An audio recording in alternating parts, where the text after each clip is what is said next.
Hello दोस्तों, welcome to exam time. दोस्तों आज से हम स्टार्ट कर रहे हैं निर्माण आईएएस एफएसओ की टेस्ट सीरीज और इसका जो ये हमारा है टेस्ट क्रमांक 1 है। इसके हम क्वेश्चन देखेंगे। आप भी अपने मन में यहाँ पे आंसर सोच सकते हो। मैं एक एक क्वेश्चन आपको बताते चलूँगा। इस वीडियो के अंतर्गत हम जितने भी क्वेश्चन यहाँ पे अभी कवर करेंगे सारे आपके एग्जाम के पॉइंट ऑफ व्यू से काफ़ी ज़्यादा आईएमपी है। तो हम यहाँ पे देखते हैं। पहला जो हमारा क्वेश्चन है, पहली ही यूनिट का ये क्वेश्चन है। पहला क्वेश्चन है कि प्राचीन भारतीय जो ग्रंथ है चरक संहिता में भोजन को किस आधार पर वर्गीकृत किया गया है। तो पोषण मूल्यों के आधार पर, रंगों के आधार पर, रसों के आधार पर या स्वाद के आधार पर। तो दोस्तों इसका जो राइट आंसर है वो है यहाँ पे रसों के आधार पर, सी वाला। ठीक है। तो जो चरक संहिता है इसमें रसों के आधार पे भोजन का वर्गीकरण किया गया है और आयुर्वेद में 6 प्रकार के भोजन का वर्गीकरण मिलता है, जिसमें आपका जो है मधुर, अम्ल, लवण, कटु, तिक्त और कसाय। ठीक है, ये आप याद रखोगे। हम नेक्स्ट क्वेश्चन देखते हैं अगला कि निम्न में से किस पोषक तत्व की संरचना में नाइट्रोजन अनिवार्य रूप से पाया जाता है। प्रोटीन में, विटामिन में, वसा में या कार्बोहाइड्रेट में। तो इसका जो राइट आंसर है वो है प्रोटीन। ठीक है। तो प्रोटीन क्या होता है, ये एक अमीनो अम्ल से बना होता है, इसलिए इसमें क्या होते हैं, नाइट्रोजन अनिवार्य रूप से पाया जाता है। नेक्स्ट हम क्वेश्चन देखते हैं कि निम्नलिखित कथनों पर विचार कीजिए। अब यहाँ पे 2 कथन दिए गए हैं, जिसमें पहला है हमारा कि आंशिक रूप से किण्वित चाय को क्या कहा जाता है, उलोंग कहा जाता है। ठीक है। दूसरा हमारा जो है कि दूध की जो स्किमिंग करने से वसा की मात्रा में बदलाव होता है। तो बदलाव आता है और ये हमारा ये दोनों जो स्टेटमेंट है, दोनों स्टेटमेंट इसमें क्या है, दोनों ही सत्य है। अधिकतर आपने देखा होगा एमपीपीएससी में इस प्रकार के क्वेश्चन आते हैं कि दोनों ही स्टेटमेंट सही होते हैं ना, पर ये हर केस में नहीं होगा। तो ये इसका जो आंसर है ये हमारा सी वाला है। नेक्स्ट हम क्वेश्चन देखते हैं।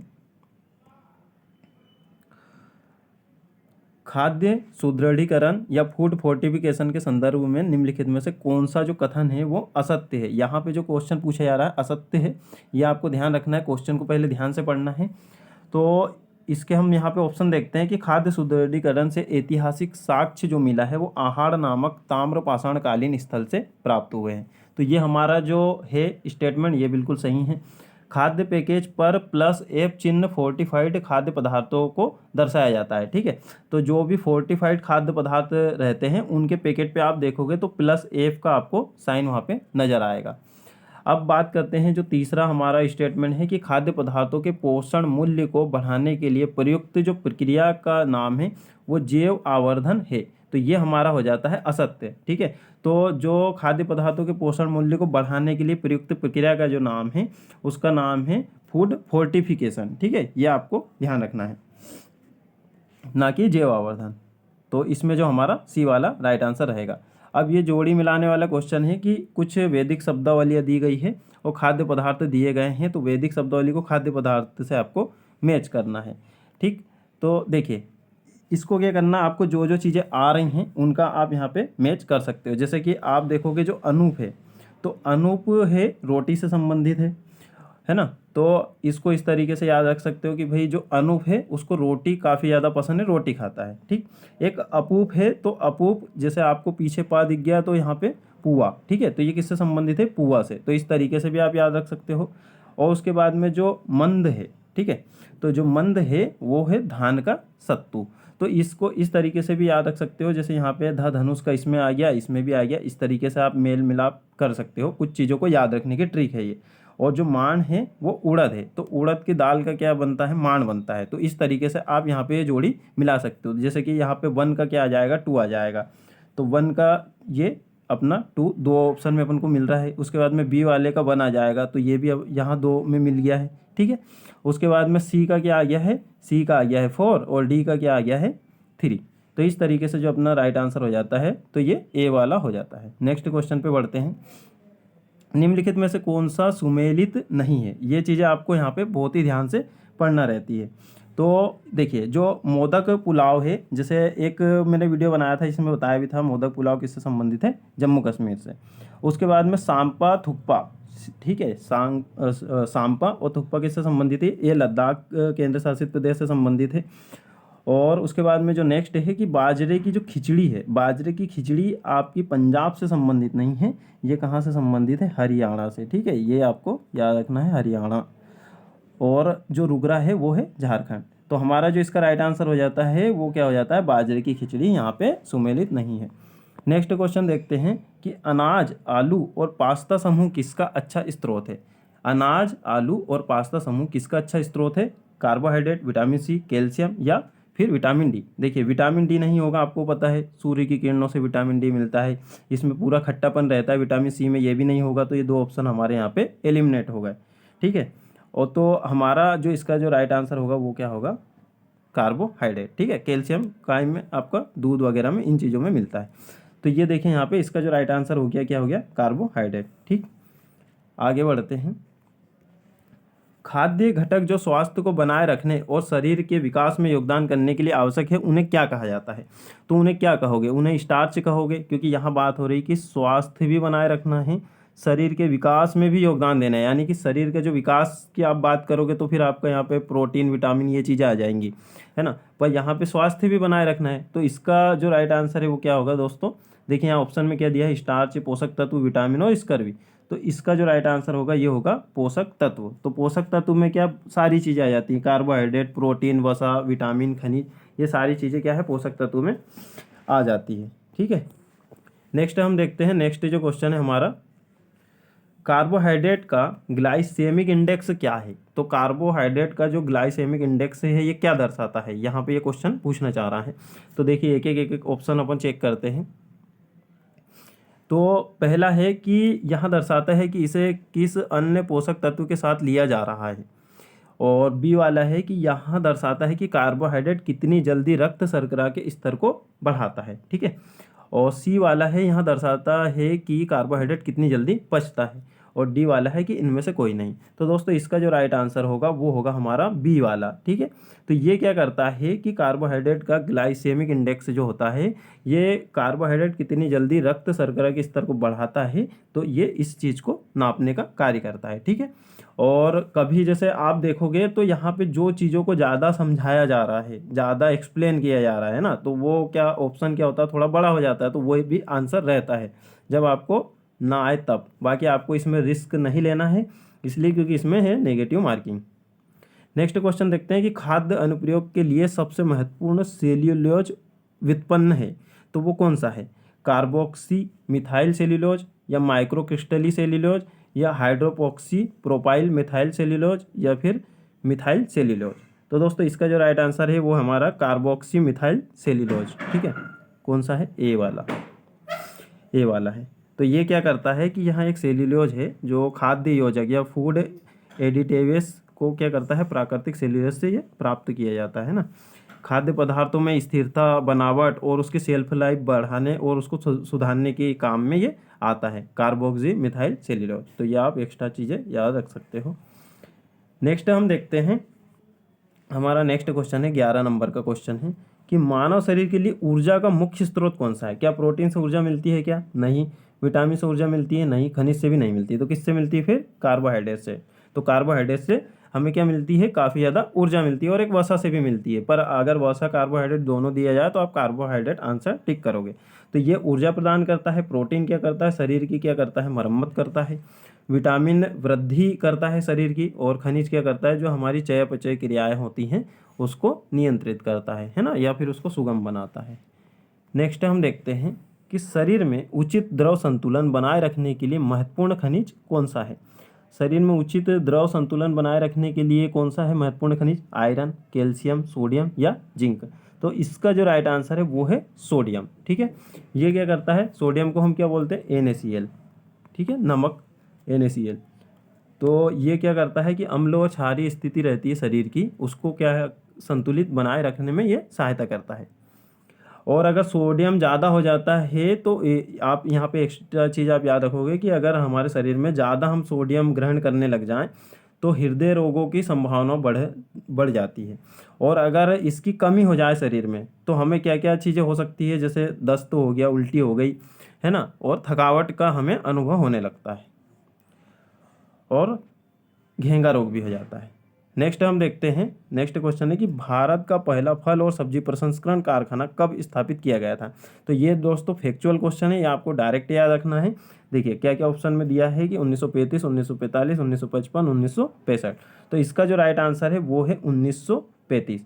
और आपको ये भी याद रखना है कि 1935 में प्रथम फल और सब्जी जो प्रसंस्करण कारखाना है ये बॉम्बे, ठीक है, बॉम्बे या मुंबई आपको ऑप्शन में देखने को मिल सकता है, वर्तमान में मुंबई में 1935 में स्थापित किया गया था।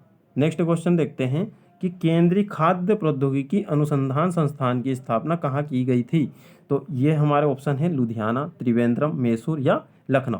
तो दोस्तों इसका जो राइट आंसर है वो है हमारा मैसूर। अब आप इसका सन भी याद रखोगे, कब, 1950 में। तो ये बहुत ही ज़्यादा महत्वपूर्ण है, ये संस्थान है केंद्रीय खाद्य प्रौद्योगिकी अनुसंधान संस्थान मैसूर 1950, ठीक है। इसको आपको बिल्कुल एकदम इसी प्रकार से रट लेना है। नेक्स्ट देखते हैं, और आप खुद से भी यहाँ पे चीज़ों को क्या है कि जो क्वेश्चन है उनको खुद से भी यहाँ पे सोल्व करोगे। पहले मेरे आंसर बताने के पहले आप पहले मन में सोच लोगे कि इसका आंसर क्या है, ठीक है। इस तरीके से आपको यहाँ पे प्रैक्टिस हो जाएगी। देखते हैं डिब्बाबंद खाद्य संरक्षण की विधि का जो आविष्कार है वो किसने किया था। डिब्बाबंद खाद्य पदार्थ की विधि का जो आविष्कार किया था, ऑप्शन है हमारे कि लुई पास्चर, निकोलस एपर्ट या वाल्टर हेस्से या नॉर्मन बोरलॉग। तो इसका राइट आंसर है निकोलस एपर्ट। अब आपको बताते हैं कि ये जो विधि है ये 1804 में इन्होंने क्या करा था, इस विधि पे कार्य करना प्रारंभ किया गया था इनके द्वारा, और 1809 में इनको पुरस्कार मिला था। फिर इन्होंने 1810 में, अब आपसे पूछें कि ये जो विधि है कब से आई, कि कब खोजी गई, तो आप यहाँ पे इसका जो आंसर है वो 1810 यहाँ पे टिक करोगे। The art of preserving animal and vegetable substances for many years नामक एक पुस्तक थी इनकी, है ना। इतनी बड़ी पुस्तक आपको याद नहीं रखना है, बस ऐसे याद रख सकते हो कि जो डिब्बाबंद खाद्य संरक्षण की विधि है निकोलस एपर्ट ने 1810 में इसका आविष्कार किया था। नेक्स्ट देखते हैं कि खाद्य पदार्थ को दबाव के माध्यम से पकाने का पहली बार प्रयास किस वैज्ञानिक ने किया था। तो इस प्रकार के क्वेश्चन बिल्कुल पूछे जा सकते हैं। तो देखिए हमारा ऑप्शन है कि पीटर डुरंट, वाल्टर हेस्से या पोपिन या एपर्ट, ठीक है। तो इसका जो राइट आंसर है वो है सी वाला। ये इनका जो पूरा नाम है डेनिस पोपिन है, 1861 में, और ये फ्रांस के हैं। इतना आपको याद रखना है। इन्होंने क्या करा था कि दबाव के माध्यम से खाद्य पदार्थों को पकाने का पहली बार प्रयास किया था, 1861 आपको याद रखना है। नेक्स्ट क्वेश्चन देखते हैं कि फलों के रस के शुद्धिकरण में प्रयुक्त एंजाइम कौन सा है। तो हमारे ऑप्शन है प्रोटीन और ट्रिप्सिन, सेल्यूलोज या पेक्टिनेज। तो दोस्तों इसका जो राइट आंसर है वो है पेक्टिनेज, ठीक। इसको आपको थोड़ा सा बता देते हैं कि पेक्टिनेज एक एंजाइमों का समूह है जो पेक्टिन नामक जटिल पॉलीसेकेराइड को तोड़ने का कार्य करता है, ठीक है। ये क्या है, एक जटिल पॉलीसेकेराइड है, ठीक है, एंजाइम है ये। और इसका उपयोग किस में किया जाता है कि फलों के रस के निष्कर्षण में किया जाता है, उसका शुद्धिकरण और फाइबर के प्रसंस्करण में किया जाता है। इतनी चीज़ें आपको याद रखनी है, ठीक है। फलों के रस का शुद्धिकरण में किसका प्रयोग किया जाता है, पेक्टिनेज का किया जाता है। नेक्स्ट देखते हैं कि लाइसिन और ट्रिप्टोफेन है क्या है, प्रोटीन है, गैर आवश्यक अमीनो एसिड है या आवश्यक एमिनो एसिड है या इनमें से कोई नहीं। तो दोस्तों इसका जो राइट आंसर है वो है आवश्यक एमिनो एसिड। तो इसके बारे में आपको कुछ एक्स्ट्रा चीज़ें बता देते हैं कि जो लाइसिन है और जो ट्रिप्टोफेन है ये आवश्यक एमिनो एसिड है, क्योंकि इनका जो संश्लेषण होता है वो मानव शरीर में नहीं होता है, इन्हें आहार के द्वारा प्राप्त किया जाता है, ठीक है। तो ये इसी कारण इन्हें आवश्यक एमिनो एसिड कहा जाता है, यानी कि हमारे शरीर में संश्लेषित नहीं होते हैं, इन्हें हमें बाहर से किसी आहार के द्वारा इनको ग्रहण करना पड़ता है, लाइसिन और ट्रिप्टोफेन को। नेक्स्ट क्वेश्चन है कि जो उजवणी है, 19 नंबर का हमारा क्वेश्चन है, उजवणी का संबंध किससे है, सामूहिक भोजन से, महुआ से, बासी भोजन से या बीजों की रोटी से। तो दोस्तों जो ये है उजवणी, ये भील जनजाति का एक सामूहिक भोजन है, ठीक है। तो भील जनजाति का एक सामूहिक भोजन है, और जब अनावृष्टि होती है उस दौरान ये सामूहिक भोजन करते हैं, उसको ही ये उजवणी कहते हैं। नेक्स्ट क्वेश्चन है हमारा, मोचर घोटो किस राज्य का शाकाहारी व्यंजन है। तो पश्चिम बंगाल, झारखंड, सिक्किम या असम। तो इसका जो राइट आंसर है वो है पश्चिम बंगाल। तो पश्चिम बंगाल का है ये मोचर घोटो। ये अच्छे से आपको याद रखना है। ये मैंने पहले जो वीडियो बनाया था उसमें भी इसकी ट्रिक बताई थी कि मोचर, ठीक है, या फिर जो चोर है उसको घोट दिया था कहाँ पे, बंगाल में, पश्चिम बंगाल में। तो इस प्रकार से भी आप याद रख सकते हो। नेक्स्ट क्वेश्चन है हमारा 21 नंबर का, निम्नलिखित पर विचार करें।